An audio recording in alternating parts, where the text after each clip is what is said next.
Assalamualaikum warahmatullahi wabarakatuh. Agan-agan yang ganteng-ganteng, yang cantik-cantikan. Kita sekarang berada di hutan bambu untuk sama-sama mengenali tentang bambu temen atau yang biasa juga disebut bambu ater. Nah, kebetulan nih kan di satu komplek ini nih, satu tempat itu ada 3 jenis bambu komplit ya. Yang ini bambu surat, yang ini bambu teman yang akan kita kenali, yang sebelah situ bambu tali. Nah, sebelum kita ke bambu teman, biar mudah kita akan kasih tahu dulu ini bambu tali, bambu surat nih kan. Bambu surat ciri utamanya itu begini. Jadi kalau akan melihat bambu dengan serat seperti ini, itu kemungkinan besarnya adalah bambu surat atau bambu gombong. Bambunya juga besar ya. Itu satu. Jadi istilahnya bambu teman pasti seratnya nggak seperti ini, kira-kira begitu ya. Yang namanya bambu teman pasti seratnya nggak seperti ini, kira-kira begitu.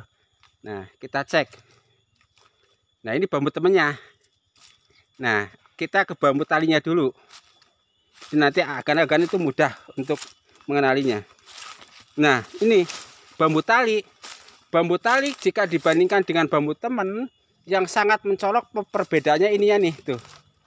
Ini kalau bambu tali di bagian bawahnya itu banyak kayak gini cabang-cabangnya. Tuh. Ya kan, banyak cabang-cabangnya tuh. Sepanjang pohon ya. Jadi kalau akan melihat bambu banyak cabangnya kayak gitu ya, banyak ranting-rantingnya, itu hampir bisa dipastikan itu bukan bambu teman, tapi bambu tali misalnya, atau bambu yang lainnya ya tuh.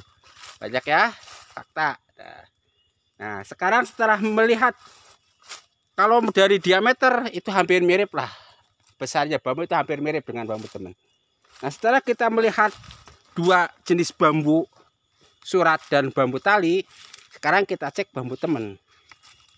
Nah, dari berbagai referensi, kemudian saya itu mencatat ciri-ciri bambu teman ada sekitar 16 ciri-ciri ya. Saya nanya sama yang memang ahli bambu, 3 orang lah.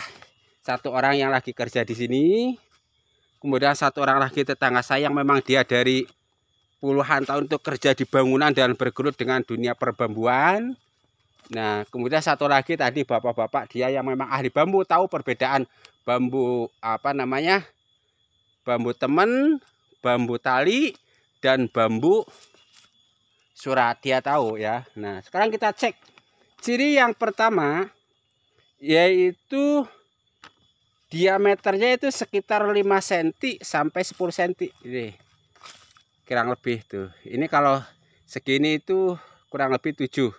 Nah, ini diameternya itu gak gede.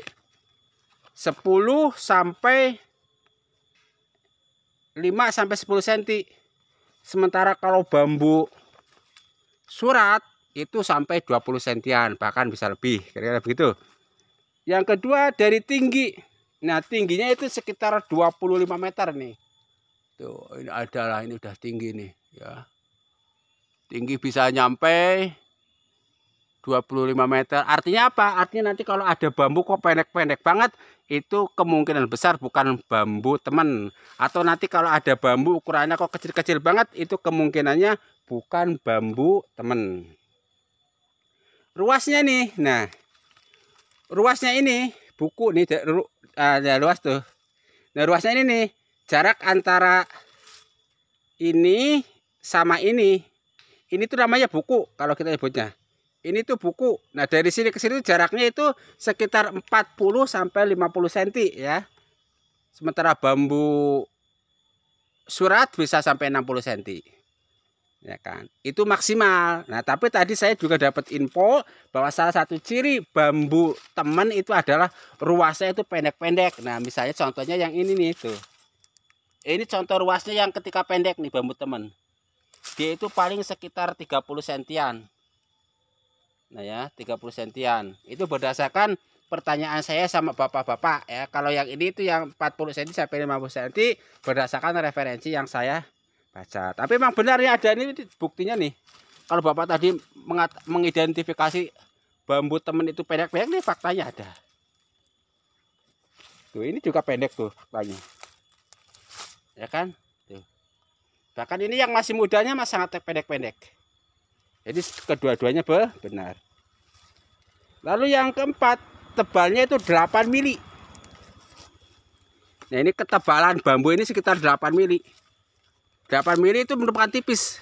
Sementara tadi tetangga saya itu bilang bahwa kenapa bambu bambu temen ini jarang digunakan buat bahan, karena dia itu tipis katanya, kalah tebal sama bambu tali, kira-kira begitu. Lalu yang kelima, warnanya itu hijau tua sampai kebiruan. Hijau tua sampai kebiruan nih ya. Ini hijau tua, nanti kebiruan. Coba nanti kita cek tuh yang sebelah sana tuh ya, tuh. Ini juga termasuk bambu temen. Ini insya Allah bambu temen nih, kebiruan tuh.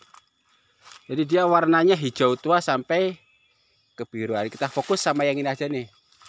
Ini masih hijau tua nih, bisa kebiruan. Jadi kalau agar melihat dari pandangan jauh itu kadang-kadang kelihatan kebiruan, beda lah nampak lah ya.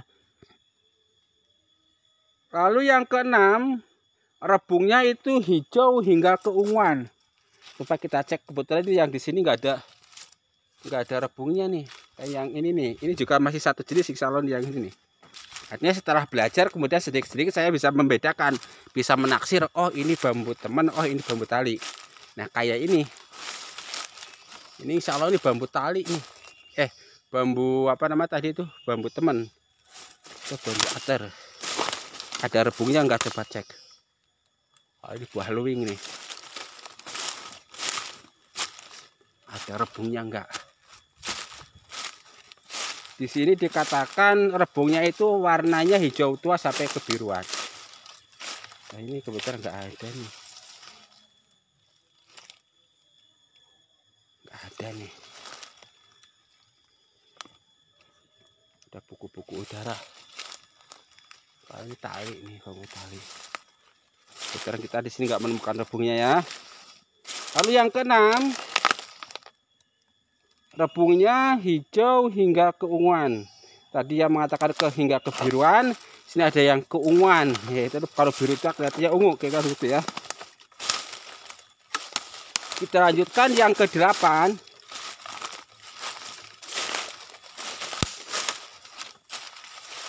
Satu, dua, tiga, empat, lima, enam. Harusnya 7 nih. Oh yang ke-7, daun lanset lonjong. Nah yang ke-7 itu daunnya lanset lonjong. Kita cek lanset lonjong. Saya juga kurang paham lanset itu apa. Maksudnya lanset itu yang seperti apa, lonjong itu yang seperti apa. Lonjongnya daun gitu. Nah ini faktanya. Tuh ya, daunnya kayak gini. Yang ke-8, ruas lebih pendek. Nah itu berdasarkan wawancara saya ya. Yes, faktanya ini ruasnya lebih pendek. Tuh.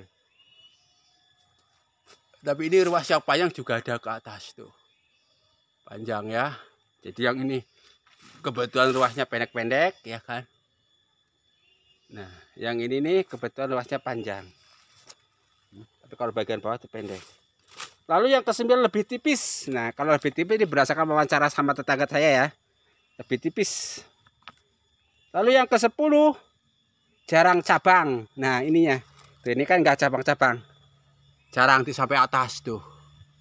Berbeda dengan bambu tali, banyak cabang kalau bambu tali. Yang ke-11 tidak bagus untuk bahan, dia atau aplikasi, jadi dia itu tidak bagus untuk bahan. Jadi kalau untuk bahan-bahan bangunan atau bahan-bahan kerajinan apa kurang bagus lah istilahnya menurut mereka tadi hasil wawancara saya. Lalu yang kedua tadinya rebungnya itu paling enak. Ini menurut kakek-kakek yang kerja di sini waktu kemarin. Lalu yang ke-13 susah buat membuat tali. Nah ini juga berdasarkan wawancara ya. Jadi kalau mau membuat tali, bapak-bapak di sini itu pakai awi tali atau bambu tali, bukan bambu temen. Yang ke-14 rebung tidak pahit. Nah menurut bapak itu rebungnya yang ini tidak pahit. Kalau yang paling pahit itu yang tali. Kalau yang ini kata mereka enggak pahit ya. Tentu setiap lidah berbeda-beda. Nah buku dekat tanah ada sedikit akar udara nih, maksudnya mungkin ini kan tuh. Ini kan buku paling dekat dengan tanah, ini ada akar udaranya ya. Itu ini juga ada akar udaranya kan. Jadi begitulah ya, buku yang paling bawah itu ada akar udaranya. Ini contohnya ini aja nih tuh. Buku dekat tanah tuh ada akar udara tuh. Ini juga ada akar udara ya. Ada akar udara. Nah, lalu pelepah buluh mudah rontok, ya kan tuh. Karena mudah rontok, kemudian dia jadi sedikit cabang-cabangnya tuh kan bersih. Nah, itulah 16 ciri-ciri bambu temen atau bambu ater ya. Mudah-mudahan bermanfaat. Jangan lupa like dan subscribe channel ini untuk dapat info lebih lanjut tentang perbambuan. Sekian dan terima kasih. Wassalamualaikum warahmatullahi wabarakatuh.